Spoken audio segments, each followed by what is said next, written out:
Hello children, welcome और welcome back to success with history. तो यहाँ हम कंटिन्यू कर रहे हैं क्लास 11th का chapter number 2, emergence of the colonial economy, और ये लास्ट टॉपिक है इस चैप्टर का। So let's start. तो ये टॉपिक है कॉलोनियल फॉरेस्ट पॉलिसीज़, यहाँ हम पढ़ने वाले हैं और उसका लोकल कम्युनिटीज़ पर क्या इम्पैक्ट पड़ा, तो ये पढ़ेंगे आज हम। तो सबसे पहले मैं इसका बैकग्राउंड बता देती हूँ आप लोगों को।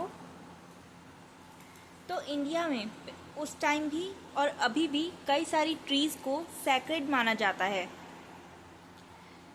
तो उन्हें उनकी पूजा भी की जाती है एंड इवन तो इसलिए उन्हें काटा नहीं जाता था, तो पेड़ को काटा नहीं जाता था और कई सारे डेड वुड्स और लीव्स भी रिमूव नहीं किए जाते थे। फिर मुगल्स जब आए तो उन्होंने बहुत सारे फॉरेस्ट क्लियर किए एग्रीकल्चर पर्पस के लिए, पर उसके प्रेजर्वेशन प्रोटेक्शन या इम्प्रूवमेंट, फॉरेस्ट के प्रेजर्वेशन प्रोटेक्शन या इम्प्रूवमेंट पर ध्यान नहीं दिया। तो ब्रिटिश रूल के टाइम पे ही organised forest management activities India में स्टार्ट हुई। तो पहले फॉरेस्ट जो है वो लोकल रूलर्स या ज़मींदार्स के होते थे, उनके ओनर, फॉरेस्ट के ओनर, और जो लोकल्स होते थे, रूरल जो लोग होते थे, वो जैसे वुड्स काटना और सारे अपने अपने काम के लिए वुड्स काटना या वहाँ से हर्ब्स या फ्रूट्स लेना, इन सभी काम के लिए फॉरेस्ट का यूज़ किया जाता था। पर फिर जब ब्रिटिश अथॉरिटी को रियलाइज़ हुआ कि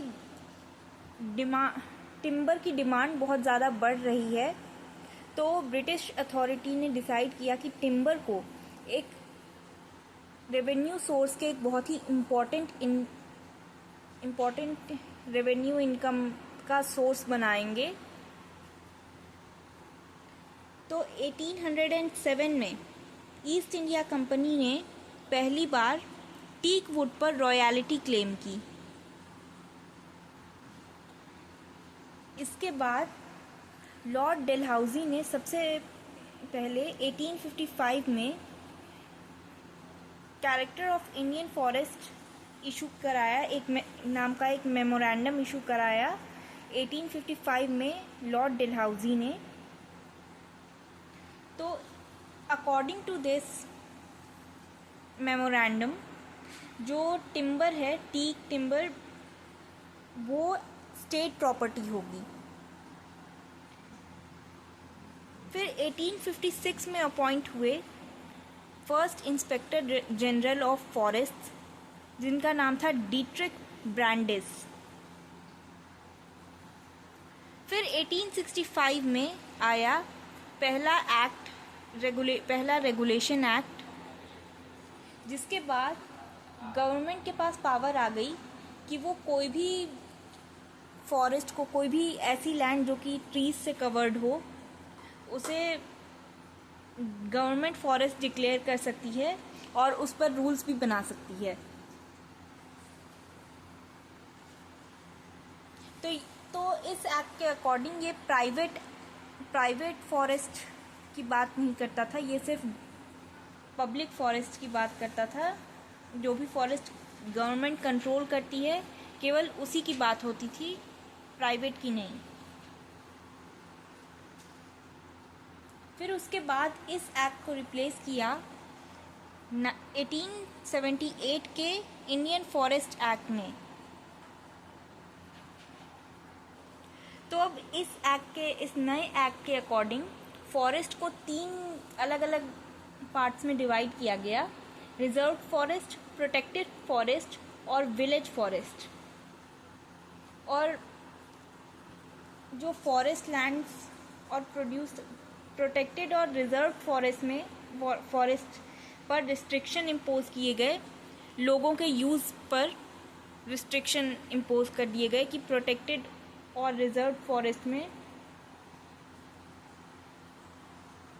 and also timber, British India में प्रोड्यूस होने वाले टिम्बर जो थे उन पर लीवाई ड्यूटी इम्पोज कर दी गई।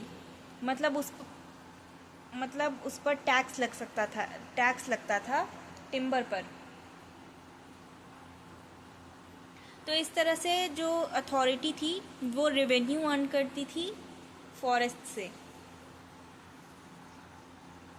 फिर नेक्स्ट एक्ट आया लैंड एक्विजिशन एक्ट, जिसे कहा 1894, जिसे फॉरेस्ट एक्ट ऑफ 1894 भी माना जाता है। इसका एक्चुअल में नाम लैंड एक्विजिशन एक्ट था।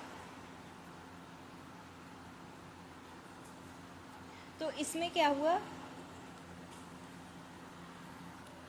तो अब ये जो लैंड एक्विजिशन एक्ट था इसमें गवर्नमेंट प्राइवेट प्रॉपर्टी को भी एनेक्स कर सकती थी, किसी की भी प्राइवेट लैंड भी ले सकती थी पब्लिक यूज़ के लिए,